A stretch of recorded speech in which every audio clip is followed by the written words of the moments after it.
كل سنة وانتم طيبين، كل سنة وانتم بخير وصحة وسعادة يا رب. مع كل رمضان كل واحد فينا بيكون مفعل نوايا معينة.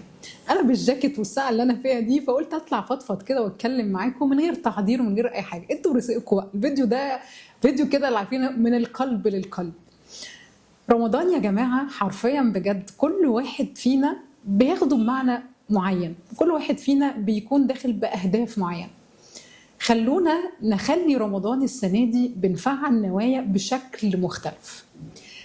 زي ما انا بقول لهم في رحلة روح، انت ممكن تدخل رمضان تقول انا نفسي اعمل كذا، وانا نفسي اختم القرآن، وانا نفسي اصلي مش عارف ايه، وانا نفسي اتصدق، ايا كان.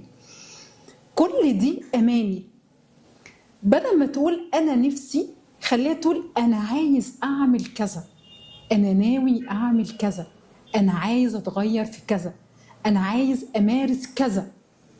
قد ايه لما بتيجي تخاطب عقلك باللغه دي هيقدر يحقق لك الحاجه دي. لكن لو قلت لعقلي انا نفسي اعمل كذا، هو شايفها امنيه.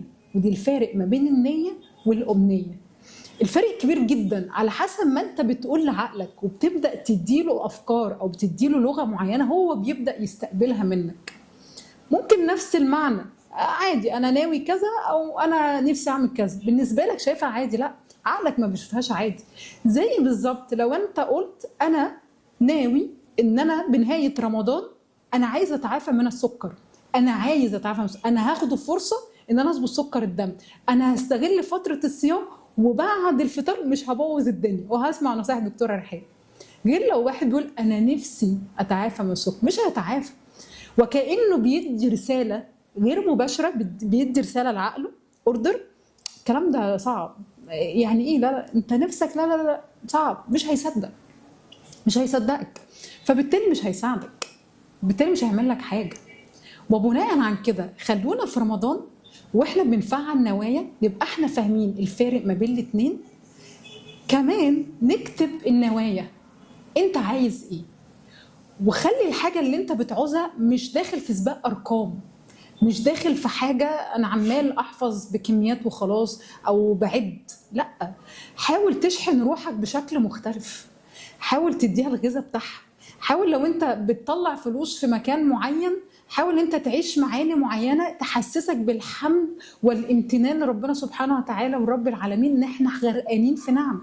حاول تعيش المعاني بشكل مختلف، حاول تتدبر القرآن، حاول تفهم آية وقفت فيها أو وقفت وانت بتقرأها، معنى معين لمس معاك، عيش المعنى النهاردة، عيش اسم الله في يوم معين، عيش الصبر في لقطة معينة. اتعلم ازاي لو انا في زحمه في يومي او في عصبيه او في كذا، لا هتعلم تمرين معين عشان اسيطر على اعصابي، واتعلم ازاي اتحكم على غضبي.